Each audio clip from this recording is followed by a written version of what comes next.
안녕하세요 형님들, 필리핀 용감원제 필프로입니다. 자, 익숙하죠? 오랜만에 또 세이지 왔습니다. 여기 커피는 살짝 신맛이 강해요.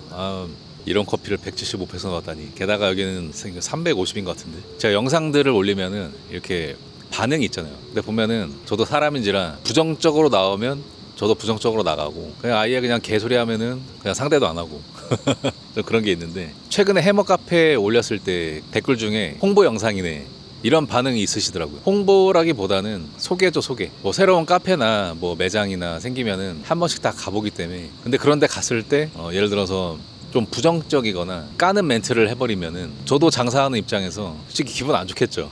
그리고 흔히 하는 말로 뭐 한 다리 건너면 아는 사이다. 한 다리까지는 아니고, 제가 사람들을 많이 안 만나다 보니까 한 두세 다리 정도 건너면은 아는 사람인 경우가 많은데, 그러니까 시간이 지날수록 점점 더 조심스러워지는 것 같아요. 그냥 밖에 나다니다 보면은 하루에 한 세네 번 정도는 그러니까 인사를 해주시거든요. 필프로님 영상 잘 보고 있습니다. 그러면 예 감사합니다 하고 저도 인사를 하니까 이제 길 가다가 어디 침도 못 뱉어요. 그래서 뭐 제가 뭐 연예인은 아니지만 그래도 많은 분들이 보시다 보니까 언행이라든가 그런 걸 좀 조심하게 되죠. 나쁜 예가 있는데, 보면은 빵 유튜버들이 어디 식당 가가지고 좀 안 좋게 평을 하면은 식당이 망하는 경우가 자주 있더라고요. 그래서 얼마 전에 한국 갔을 때 순두부집에 갔을 때도 제가 카메라 들고 돌아다니니까 거기서 일하시는 아주머니가 되게 걱정하시더라고요. 식당 잘못되는 거 아니냐고. 그래서 저는 정말 맛이 없어도 나쁘게는 안 합니다. 심지어는 얼마 전에 치킨집이 있었는데 제 아는 분이 또 오픈을 하셨더라고요. 오픈하고 그 후에 가가지고 몇 번 먹어보긴 했는데, 이게 참 운명의 장난인지 저는 자세히 못 봤는데, 같이 간 분들이 그러더라고요. 이 치킨 들어있는 그릇에서 바퀴벌레가 나왔다. 그 바퀴벌레가 그릇에서 나오는 건 못 봤는데 테이블에서 움직이는 건 제가 봤거든요. 요즘에 보면은 장사를 하는 사람이 을이에요, 을. 매장이 있는 그 비즈니스를 하는 사람이 대의림. 그런 그 나쁜 코멘트나 그러니까 부정적인 의견들, 그게 하나하나가 되게 스트레스 받고 그 매출에 영향이 있을 수도 있거든요. 그래서 그때는 그냥 그러니까 먹다가 이제 그 바퀴벌레 얘기 나와가지고 그냥 그 자리에서 그냥 포크 놓고 나오긴 했는데, 알려는 줘야죠. 이런 일이 있었다. 어제 제가 JTB 팝니다 해가지고 영상을 올린 게 있었는데, 그거랑 관련해가지고 좀 연락을 받았습니다. 근데 이것도 좀 사람 말이 아다르고 어다른 게, 처음에 왔던 연락은 좀 받기 싫은 연락이었어요. 좀 아침 대바람부터 보이스톡 바로 와가지고, 저는 보이스톡 바로 오면 안 받거든요. 특히 모르는 연락이면은 안 받습니다. 연락이랑 메시지가 계속 오는 거예요. 그냥 느낌이 어제 올린 영상 관련해서 이거 뭔가 문제가 있구나. 그러니까 그거는 좀 예상이 됐는데, 근데 뭐 저를 뭐 안다고 뭐 하시긴 하는데 저는 잘 기억이 안 나더라고요. 힐튼 두인에서 인사를 했었다고 하는데 얼굴만 알아도 인사를 할 수 있는 거고, 얼굴이랑 이름이 매치가 안 되는 경우가 많아요. 그러니까 그런 경우가 많기 때문에, 그래도 제가 좀 낯익은 얼굴이면은 인사를 드리기는 하는데, 힐튼 두인에서 인사를 한번 했었다 라고 하시는데 저는 솔직히 기억이 안 나고, 대뜸 반말로 야 지워라 내려라 그러면은, 그런 식으로 연락이 오면은 반감만 들죠. 그 후에 연락이 한 분이 더 오셨었는데, 그분은 되게 젠틀하시더라고요. 사실 저는 개인적으로 그 전화 통화하는 거 별로 안 좋아합니다. 제가 전화 통화를 먼저 하지도 않고, 오는 것도 사실 되게 고민해요. 이거 받을까 말까. 친한 사이면은 받기는 하는데, 모르는 연락처 같은 경우에는 받을까 말까 좀 고민도 좀 하고, 그리고 뭐 하고 있으면은 못 받죠. 두 번째 연락 오신 분은 좀 매너가 있으시더라고요. 제가 그때 뭘 하고 있어가지고 제가 잠시 후에 연락드리겠습니다. 그러니까 좀 기다렸다가 제가 연락드리고, 그러니까 통화 가능할 때 연락드리고 해가지고 통화를 하게 됐는데, 사실 영상 촬영하기 전에 그 JTB 명의자랑 이야기를 할 때도 어느 정도 예상은 했었거든요. 영상 올라가면은 분쟁 있으면 연락이 올 텐데 예상은 했었는데 연락이 왔더라고요. 한 20분 가까이 통화를 하긴 했는데, 사실 저는 3자의 입장이고, 지금 명의자로 있는 로컬 여자분이나 저랑 통화하신 분들이 뭐 관계나 뭐 사실관계에 대해서는 잘 모르죠. 근데 뭔가 그러니까 분쟁이 있다고 하시니까 일단 영상은 일단 비공개로 했고, 그러니까 피해보신 분이 있으신 것 같아가지고 제가 뭐 디테일하게 말씀드리기에는 좀 그렇고, 일단 저도 경험이 있거든요.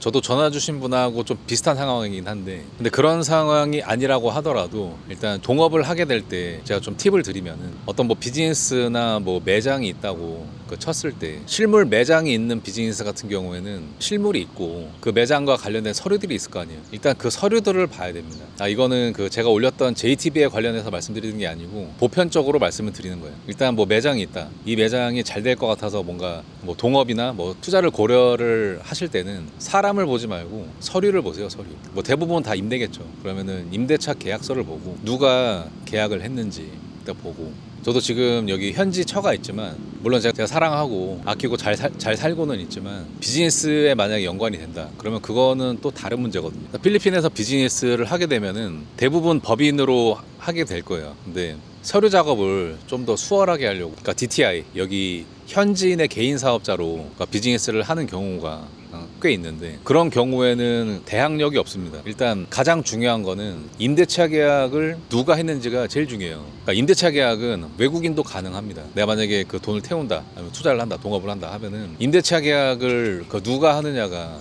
상당히 중요하거든요. 임대차 계약을 만약에 뭐 동업자의 현지 처가 있다 그러면은, 이거는 저도 세부 했을때 당한 거지만, 이건 뭐 마누라 핑계 대면은 할 말이 없어요. 그리고 일단 뭐 서류상으로 뭐 내 이름 하나 들어간 게 없기 때문에 대항력도 없고, 그냥 거기 매장 가가지고 거기 있는 거 자체도 경찰들 불러가지고 그냥 쫓아내면 할 말도 없어요. 그리고 JTB 특성상 보면은 동업자가 여러 명인 경우가 많습니다. 제가 봤던 거는 한 10명도 있었어요. 10명. JTB 같은 경우에는 동업자가, 그러니까 주주가 많은 게 유리한 측면이 있습니다. 그래도 내가 지분이 뭐 5%가 있든 10%가 있든 그래도 내가 내 투자금이 들어갔기 때문에 잘 돼야 되잖아요. 그러니까 웬만하면은 손님들 그쪽으로 오라고 하고, 소액 주주들이 홍보 마케팅 영업을 그 대신해주는 측면이 있거든요. 그런 장점이 있는 반면에 오너십이 명확하지가 않기 때문에 어떤 경우에는 뭐 누가 주주인지도 모르는 경우가 많아요. 이런 분쟁을 예방을 하시려면은 뭐 매장을 인수한다 그러면 이제 일단 첫째로 그 매장의 그 임대차 계약이 누구로 되어 있는지,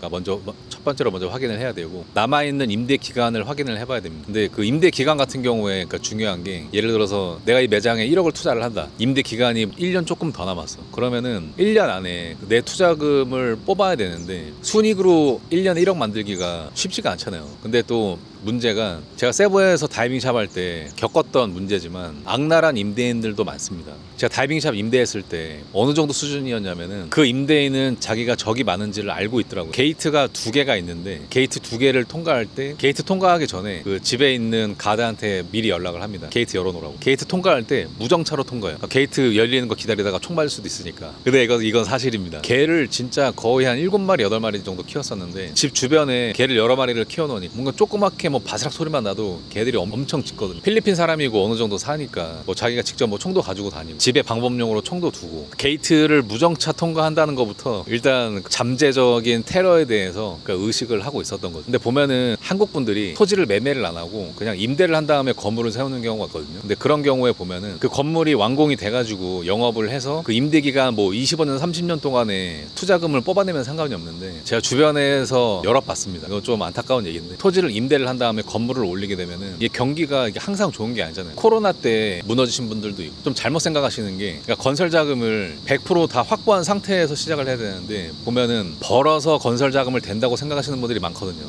이 비즈니스가 잘 안 되면은 건설 자금이 끊기기 때문에 건설하다가 중간에 건설 중지되는 경우도 제가 많이 봤거든요. 그래서 임대인하고의 관계가 진짜 중요한데, 필리핀 사람들 보면은 땅은 있는데 건설 자금이 없어가지고 개발을 못하는 경우가 많아요. 근데 외국인이 토지를 임대를 해가지고 건물을 지어준다 그러면 그건 좀 개꿀이죠. 그냥 잘못되면은 임대인한테 그냥 공짜로 건물 지어주는 것밖에 안 됩니다. 예를 들어서 임대차 계약서에 임대 기간이 뭐 조금 몇 년 안 남았다 그러면은 임대인은 직접 만나가지고 계약서를 다시 쓰는 게 낫습니다. 코코스파 같은 경우에도 원래 처음에는 한 3년 하자고 하더라고요. 근데 2억 가까이 들어갈 것 같은데 3년을 한다? 근데 3년 안에 2억을 뽑으면 다행입니다. 3년 안에 2억 뽑기 힘들죠. 그래서 제가 임대 기간을 10년으로 했습니다. 그리고 10년으로 하고 서브리스, 전대가 가능한 조건으로 임차를 한 거예요. 저는 그래서 짬이 있으니까 나중에 엑시트 할 것까지 고려를 해가지고 임대차 계약서에 전대를 허용한다는 조항을 넣은 거죠. 만약에 어떤 매장에 투자를 하는데 임대차 계약서에 기간이 얼마 안 남았을 경우에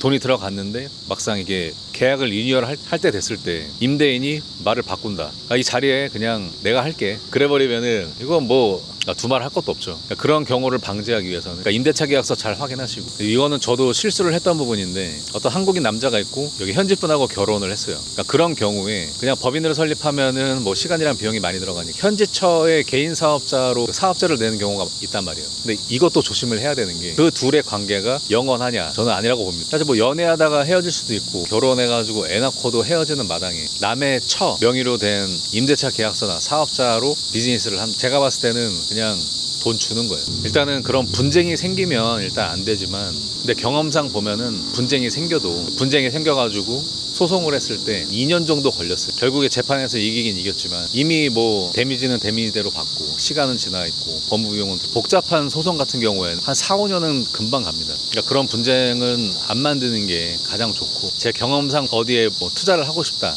그러면은 저한테 연락하셔가지고 컨텐츠 하나 만들어 달라. 컨텐츠 하나 만드는 게 직방이에요. 그 물건이나 자산에 대해서 연관된 사람들이 영상 보면은 연락 바로 오거든요. 어떻게 보면은 리스크 판독기라고 생각하시면 돼요. 제 채널이 뭐 구독자 한 8,700 정도밖에 안 되지만, 이 필리핀에 관심 있는 사람, 필리핀에 사는 사람, 그 사람들이 8,700명이라는 소리거든요. 예상외로 파급 효과가 좀 큽니다. 그리고 동업을 할 때 이름 있고 좀 얼굴이 나 있는 사람들하고 하는 게 좋아요.